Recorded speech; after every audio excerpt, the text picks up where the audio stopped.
Welcome back to the Football Fitness Federation podcast. This is episode 166. Very special episode today. Very, very special episode. Because I'm joined by not one, not even two, not three, but four guests on the podcast. I've got with me Matt Walker, Stephen Gilpin, Ross Burbeary, and Nathan Winder. Lads, thank you very much for coming on the podcast. I really appreciate you giving up your time. We're going to talk tonight about Prostate United. I think just firstly, from my point of view, I've got to say, absolutely incredible effort by everyone on the call, but also extending that out to everyone that's been involved. It's been making me tired watching all the runs being posted and all the effort that you guys have gone to. So it'll be great to dive into it on the podcast. So I just want to start us off getting a little bit of background into Prostate United. So Stephen, I'll start with you. Just talk us through where the sort of idea came from and then how it spiraled into what it is now. Yeah, no problem. Firstly, thanks, Ben, for the intro, and thanks for having us on. It's a great privilege for the three of us, well, four of us on here today, to be talking about Prostate United. You know, to think of its humble beginnings back in 2018, to see where it's come to. It takes us back a little bit, really. So where it came from was essentially my granddad, like many others do, lost his battle to prostate cancer back in 2010. And to me, he was my inspiration. I think everyone has those sort of figures and characters in their life they like to kind of live up to and emulate. He was mine. So it took me a few years to kind of figure out what I wanted to do. Always like a challenge, always like doing something physical, always like doing something, difficult. It's kind of one of our mantras at work. It's one of the kind of the mantras that I work by and take into my professional life. So in 2018, I just thought this idea of running every day, and I thought, what is it going to look like? How are we going to kind of shape it? And I came into work and I said, Ross, come on, I've got this idea. Let's run 10K every day through November, and let's just see if we can raise a few quid for prostate cancer. We'll run the London Marathon the following year, and let's see how it goes. And to be honest with you, it was really, that's as far as it went. We did November. We loved it. And I think that was kind of what came out of it, that we loved the challenge. We loved what it created within our training ground. We loved the culture. We loved the buzz. We loved the I guess the togetherness that it created, not amongst just the two of us, but also all the staff, all the players asking us how we were getting on. And then that kind of said, right, let's do it next year. And then the following year, we managed to recruit a few friends and colleagues of ours around the game, which was fantastic. We had the guys at Coventry, we had one of the West Ham ladies staff.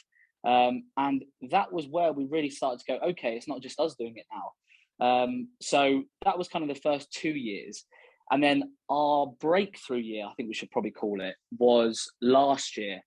And that's where, Nath, getting the Sheffield United on board and the amount of staff that he managed to recruit was just unbelievable.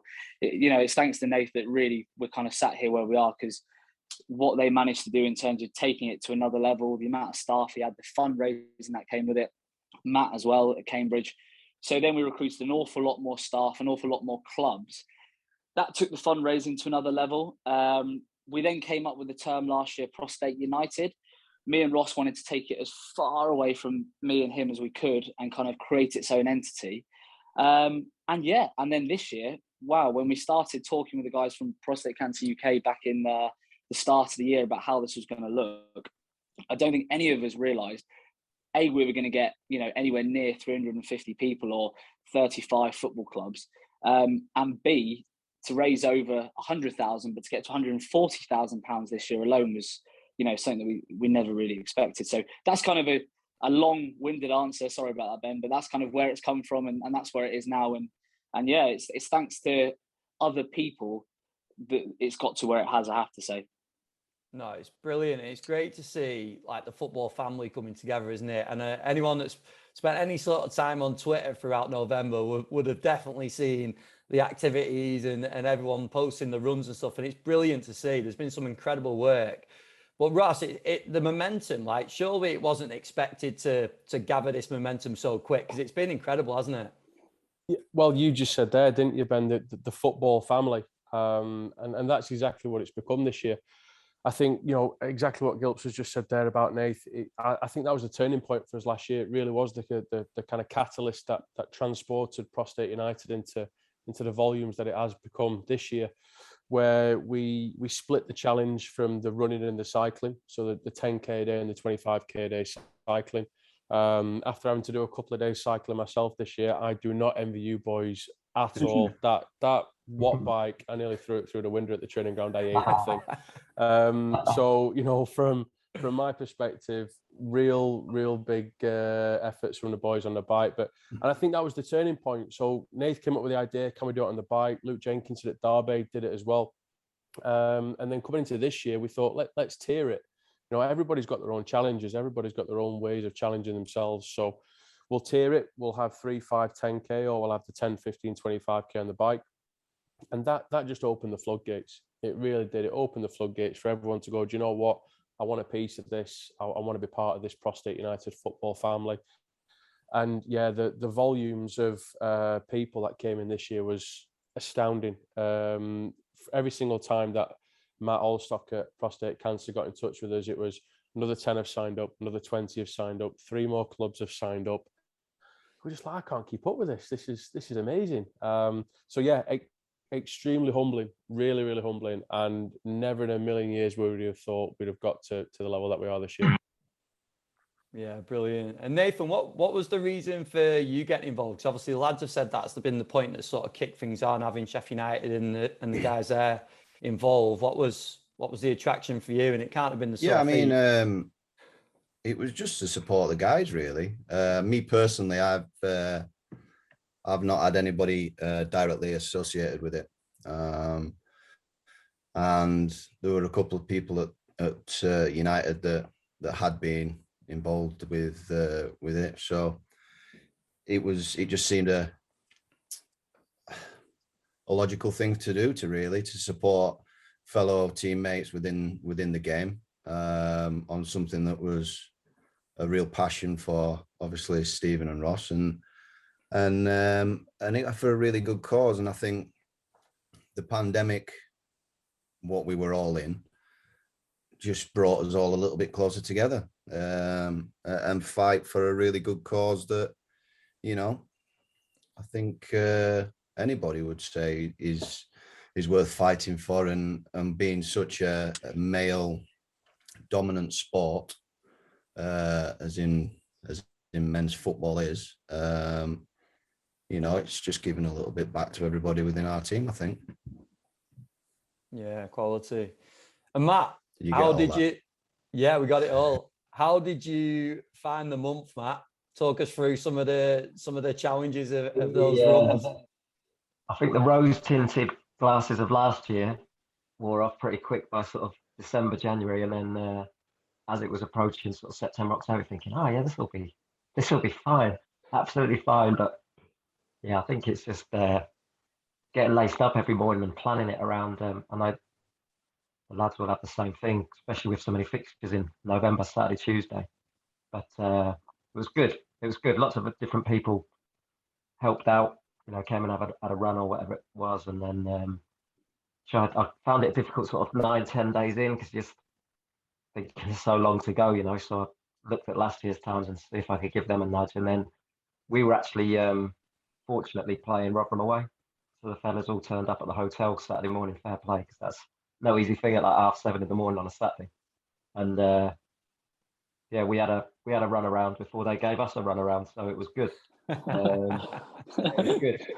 The thing, we were chatting about it on the run, really, that like the stuff you do with the networking events, there's so few and far between in a schedule where you're all pretty much doing the same job in different levels, or some people have got Disneyland facilities, some haven't, but you're all basically doing the same level, and you don't get as connected. There's things like the LMA for the managers.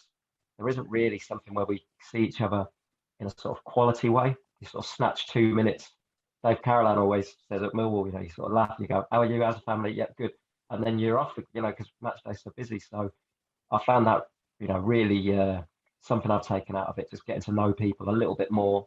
That's sort of, and then you mentioned it on social media about the positive thing, but the negative side, sort of the one-upmanship of you're doing this wrong, you're doing that wrong, anyone posts on anything. So I found it really supportive in that sense, really, to try and make trusted connections really with other people and who are doing the same thing every day. I've really taken a lot out of that. That's been superb for me, really, personally. Just to jump in on that one as well, sorry, Ben.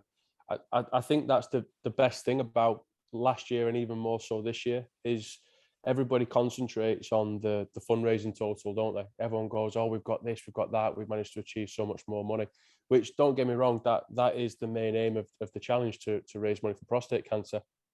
But the people that are then doing the challenge are benefiting more so because of the togetherness, the bonds, the feeling of giving, and the way that we all create that bond, that togetherness. Like what Nate said from last year, the pandemic separated everyone, but paradoxically, even though we were doing all of our things in our own towns and cities and different days, it brought us closer together, even though we couldn't go anywhere near each other. So this year, when we could meet up and do the run with Mark before we played them, and you look at what Luton and QPR have done prior to their game, and they do a few laps around the pitch. There's that, we go back to saying it again, don't we, that football family.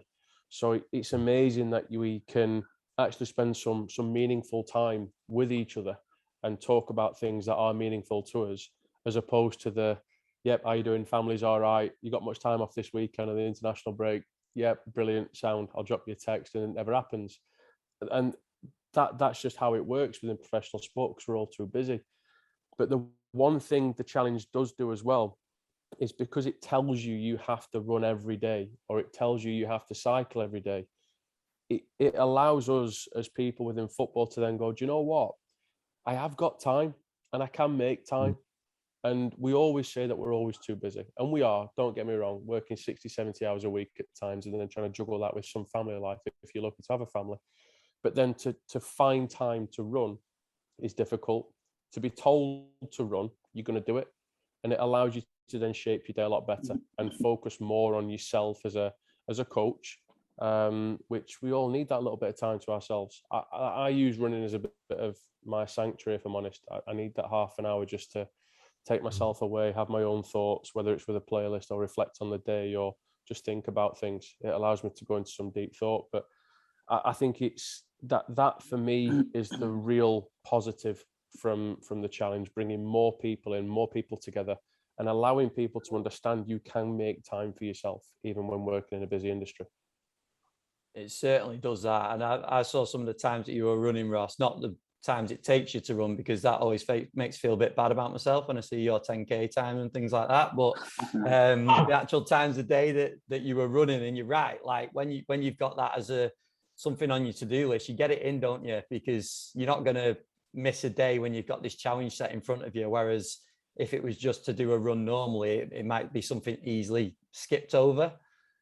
Well, yeah, I mean, as Gilps will tell you, and the new lads that we've got in our department this year, in Callum and Dom and Ryan, is that's how we have our morning meetings. We understand sometimes there's not time in the day to go home and put the kids to bed and go out and do your exercise in the local gym. So we have our morning meetings on a run, and we'll set off at 7:30. Whether the sun's up or sun's down, it makes no difference. And we'll come out the gate, and there's a drive that we have to go up that we nicknamed the Travelator, for those that are familiar with gladiators back in the day. But we'll run up it, and the first thing we do is we turn around and look at each other and go, we're getting paid for this, by the way.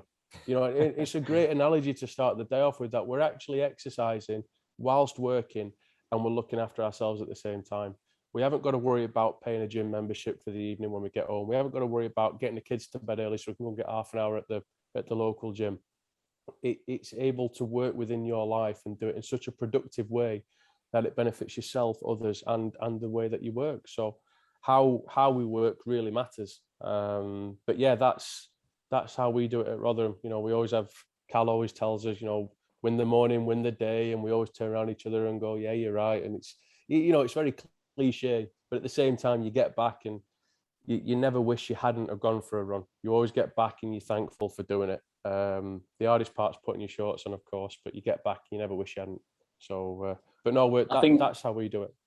Ross, I think in the future we're going to have to put on the job adverts that's what we do as a meeting, because I think people come into our training ground and all of a sudden we're saying, right, we're on a meeting, and they think, what have I signed up to here? So, yeah. Although saying that, our recruitment might be a little bit more difficult moving forward. So let's keep that one quiet, shall we? Yeah. Well, I think Dom came to us and did a pre-season in Budapest and lost 6 kilos, and he's a big lad bodybuilder, so he's he lost quite a bit of muscle. And Cal, he's ex 100-meter sprinter, and he's lost 6 kilos. So it's amazing what we're managing to do, but it gives people more of a purpose for coming to work, let's say, and there's a benefit to them, a health benefit to them. We're kind of coming away from the Prostate United of what it's about now, but it shows what it is to kind of live it within our club, especially, and how easily integrated the challenge can be within our way of working if we make some slight changes to how we program our day. I think, though, this is what Prostate United is, though, because whilst it's a challenge for charity, this is the byproducts of what you get as a kickback, and what we get as a kickback is what we're talking about here, in terms of what it creates within our training ground and also within our colleagues around the game. Because I think we're so quick to say, we're all directly competing against each other, but what we need to remember is ultimately we're colleagues of the game, and in football we're very quick to forget that. Whereas there's so much knowledge through podcasts like this, we should be sharing more openly. We should be talking more openly amongst everybody. And that's the kickback that I think Prostate United gives us all. Yeah, 100%. I was going to say, I think obviously we're talking about the runs, but people wouldn't do it if they didn't feel that benefit from that side as well. Like if it was a challenge where it wasn't a challenge basically, and it was easy to do, people probably aren't going to put as much into it and commit to it as much, are they? The fact that it is that strenuous effort of getting up every single day and doing it, or whatever time they're doing it, I think there has to be an element of that with it, which is why, in my opinion, I think it's grown the way it has. The other factor is I've seen loads of players supporting, other coaching staff supporting what is going on. So Nathan, how have you found that at the club? Have players been getting involved? Have they been a bit piss taking or what? Oh, I think you're on mute. It keeps chipping in and out. I do apologise. I mean, the players have been very supportive. We had quite a few staff members this year that were thinking about not doing it, and as it got closer to actually getting on board and starting the challenge, they started getting itchy feet, and they started coming to me and going, "Is it still all right if I sign up?" And I'm like, "Yeah, no problem." And so it got a little bit like fear of missing out, and we ended up with 20. But the players are very supportive. I mean, the first year we did it, we had 2 or 3 players join us on a couple of the rides. And then this year, there's a couple that's joined in and done a couple of the rides as well. They've tried to get near our times, especially when they've had that little extra cushion of training days. They've, what's your time? What did you get? And I got this time. Go on, have a go, see where you can get at. So then they get nowhere near the time, but then they go, well, my watts per kilo was near. So I nearly got you. And well, no, but you didn't quite get me. So you're supposed to be the superior athlete here. So it was really good. It did give us a little bit of a bit more relationship building from some certain points of view, but I can't knock them. I put it in the group, can you help us? There's 20 of us been busting his guts the night or day in and around work, and nothing but support, and always asking how the legs feeling, feel all right. So yeah, I mean, it just shows that even between the staff, there's a unity there, but between the players as well, and the players and the staff, it shows that they do care. They are the human beings that, some people don't see them as. They just see them as commodities, and they're good people. I can't knock them. Ross, I know you mentioned before briefly about the distances and the options and things like that, but do you want to just give a little breakdown of if people haven't heard and they don't sort of know what the challenge is? Do you want to just break it down? Yeah, so the challenge started off in 2018 where it was 10K a day. That was it, me and Gilps. Then 2019, exactly the same again. Then the next year, 2020, was 10k a day running or 25k a day cycling. And then the tier options for this year was 10k a day running, 25k a day cycling, or tier 2 was 5k a day running or 15k a day cycling. And then tier 3 was 3k a day running or 10k a day cycling. My missus, she joined in, she did the 3k or the 10 on the bike. My kids joined us for a few, supported my missus for a few. We've had a couple of local lads from around here get involved as well because they knew what we were doing. A couple of lads who work in the gym and over at the school and the fire station. So brilliant. They all jumped on board and did it as well. And it was just a great way for them to get involved in something where they're being directly affected themselves, which was the case for most.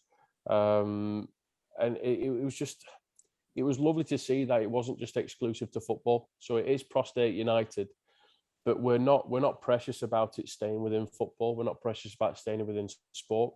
I think we're very fortunate that it gives us a platform. It definitely gives us a platform where we can then have support from the players come in and they can share it on their social media and whatever else. But like I said before, the plan was to unite people, football family, people family, just get everyone involved, look after yourself, become healthier, become happier. And it's lovely that on a Sunday morning where it could be quite easy sometimes for us to go, do you know what, kids, stop in your jammers, have a jammer day this morning or something like that. No, you're out on the roads with us, you're running 3k with us, or you're helping your mum get through a run or whatever. So there's a great, fantastic way for probably me to improve my parenting skills, let's be fair, but from the other side of it, it's just teaching people, whether they're in or out of sport or whatever age, of how to look after yourself, and how to support people and do things for other people and support a charity. And there's so many great take homes from it. There really is. Matt, from your point of view, do you think? I think the other thing as well, they've mentioned it there. I think the players need to see you committing something. I'm quite big on that.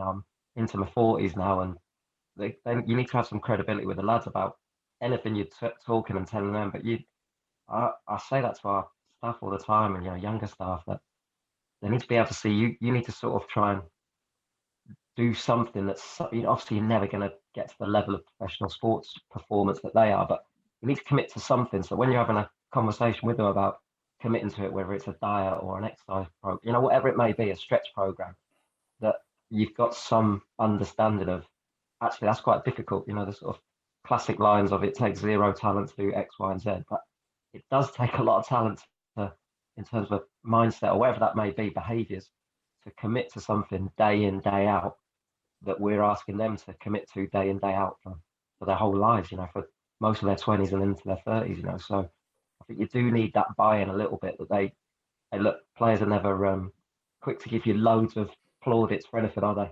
You get the classic, is that all? Is that the time you did? I'd beat that, which is fine. But it does give them a little bit of, okay, that, they give you that little bit, that little bit of extra respect, I think, because of that. And then it starts a proper conversation of, oh, I couldn't run that far. And, and then you talk about, it's just a way into another conversation, another way of having a link with them, which is obviously so important in our, you see each other 270, 280 days a year. It's so important to have different conversations to have, especially lads that have been there a long time, Matt, I was going to ask you as well. Do you think, from your point of view, when Ross was talking about like having the tier system and obviously seeing the popularity of it this year, do you think that's a big reason for it? Because it's like Ross said, the kids are getting involved. There's other people now able to get involved because the 10K obviously is a big challenge for people, isn't it? Whereas 3 and 5 is a little bit more manageable. Yeah, I think that inclusion was a great idea, and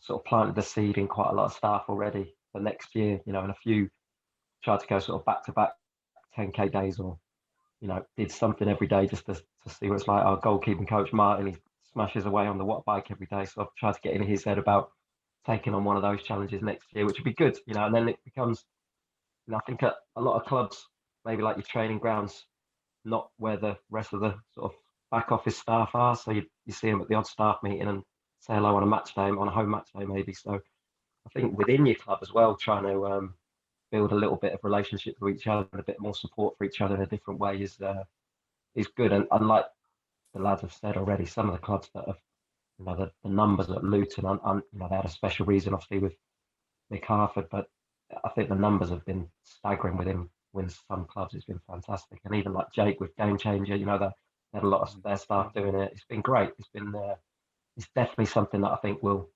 gain even more every year. I think there'll be more interested people within clubs, I think. Yeah, it'd be great to see that growth over the next few years. And Stephen, I know you mentioned the fundraising and some of the, I don't know if you've got like an official total or whether it's still going at the moment or what. And the other thing I was going to ask is there specifics on where that money goes? Is it going to the charity as a whole, or is there specifics that they're doing with the money? So I think what's important to note is that every penny raised does go directly to Prostate Cancer UK. And what we have set up over particularly this year is an amazing working relationship with the guys there. So what we're fortunate enough to be able to have an insight is to see where that money goes to. And they're very, very open at telling us of kind of the research, innovation, the R&D that they're working towards in terms of trying to find, you know, I guess avenues into treatment modalities or treatment programs to help bring down the statistics that, you know, surround prostate cancer. They've invited myself and Ross down in the new year to have a look around one of the research labs, which is going to be, you know, fascinating. So we're going to have a direct, I guess, insight to where the money is going. So what I did say before is that whilst this year we've raised, you know, an amazing figure of 140,000, tiny bit shy of, in the last 4 years, Prostate United has got to, with gift aid, we're around about the £250,000 mark. So, you know, it's an amount to be really proud of, and it's an amount that I know is going to make a significant difference to a lot of people's lives. So, yeah. So what I would say is every penny goes towards the charity, and where the money is going to is in some really good research and development alongside it. Yeah, incredible. And what about if people want to get involved? Like, is it open in terms of a sign-up process from now, or will it be next year, or is it a case of just keeping an eye on when things are released? So I think we need to give everyone a bit of respite, because I think over the last month it's been a bit over the top, and I apologise, but I don't apologise at the same time, because I think sometimes when we're all sending these messages out, there's a little bit of oh gosh, I feel like I'm irritating a few here. However, it's all for a good cause. So what we will promise is that there will be a bit of radio silence for the next few months to give everyone a bit of respite. However, next year, as we know, we'll be around before we know it. And so what generally happens is that we'll do a load of work in the background, trying to get a few kind of more partnership, sponsorship deals, relationships set up alongside the challenge in the winter. And then with the guys at Prostate Cancer UK, we'll roll out another campaign probably towards the back end of the summer. So realistically, when everyone's coming back in for pre-season, you'll probably start to hear the first few flutters of how 2022 is going to look. But essentially, it's not going anywhere. So I think for everyone out there in departments, in clubs, it should be kind of on your periphery now that, you know, staff would love to see, you know, as many clubs taking part, more clubs taking part next year. So it's always going to be in your periphery. But I'd say in terms of the eager beavers out there looking to get signed up, it will be probably around, you know, the start of the new season, somewhere around kind of, July, August, September, something like that. Brilliant. So what you're trying to say is you and Ross are not going to take up the role of like influencers on a full-time basis. Is that right? I think you've seen my videos, Ben. No. That was the hardest part for us. We managed to. UFOS were fantastic, and the Turmeric Company were brilliant in terms of supporting us and giving away freebies and goodies and everything else. And I was saying, like, how do you want us to do this? And they said, well, a tweet's okay. an image is better. A video is the best thing. It's the thing that gets most noticed. I'm not too sure about that. That's not my cup of tea, doing these kind of selfie videos and stuff. But yeah, the prostate cancer have coined us the new Ant and Dec, haven't they, Gil? So I don't think they've got to worry about losing any awards anytime soon. But yeah, that was the hard thing for us. We're definitely not influencers. No, nowhere near. But I think it's a big lesson for me in terms of how to then create awareness and how to get people having more exposure to something through learning a new skill. You know, I'm not saying I've learned it, but you know, to put my face on a video and send it out on social media is quite a daunting thing. I found it very, very uncomfortable, but that was another thing that I had to learn throughout the course of the month. And if it means putting more money into prostate cancer's pocket and creating more awareness, then you're going to do it, aren't you? In the same way that you put your shorts on in the morning, you go out for a run, and if your mate don't feel like it, you give him a push in the back and say, "Come on, here we go. We've got to get it done." So, yeah, there's a lot of take homes from the month, a lot of skills that we've learned, and like what you just said there, Matt, about the biggest skill is probably the mindset skill, isn't it? You know, everyone can talk about the physical skill or the elite sportsman's athletic skill, but the mindset is the biggest one for players sometimes. Then coming to us and going, you're running every day. You're not getting a day off for 30 days. You're running every day. You're running 70K a week. Like, yeah. And by the way, your stats are 25 to 35. So we're doing more than double what you boys are doing. And then standards start to change and cultures start to change and people then become more aligned. And yeah, it's I've waffled. I've gone off track. I don't know what your question was, Ben. I've just waffled, mate. No, to be fair, I've had a cup of tea. I've got a bit giddy, answer. No, I know we joke about it, but that's where the respect comes from me. Is not only the fact that you've got through it and done the runs, obviously got people involved, but I think there's a lot of work that goes on behind the scenes that it probably goes unnoticed with a lot of people, because I know for these sorts of things, it isn't just a case of sending a few tweets out and all the rest of it. So I fully respect there's a hell of a lot of work going on behind the scenes, and the sort of amounts of money that you're talking about raising, the amounts of people that are getting involved, that is a result of a lot of hard work. So I from just my point of view, massive respect and amazing work, lads, from all of you, from everyone that's got involved with it as well. And just finally to wrap us up, unless anyone's got anything else they want to add on it, where would we direct people to? Is it Twitter? Is that the main place for people to go and keep an eye on what's going on? Yeah, I'd say Twitter's probably the best. So we've got a Twitter page which is Prostate United. That's where most of the media content is shared. That's where the Just Giving link is. We do most of our kind of, I suppose, social media through Twitter, mainly because me and Ross are rubbish at Instagram, and we're rubbish at everything else. So Twitter's our main platform, and I'd say yes. If people want to go check it out, have a look at the Twitter handle there. Brilliant. Well, lads, I really appreciate you doing this, and amazing work, like I've just said. Thank you for coming on, and it'll be great to see how this grows over the next few years as well. Fingers crossed. Fingers crossed. Yeah. Cheers, 4 years, $250,000. Do your maths. Be £1 million in a few years' time. Let's see where we can get. Brilliant. Lads, thanks a lot. Cheers, man. Cheers.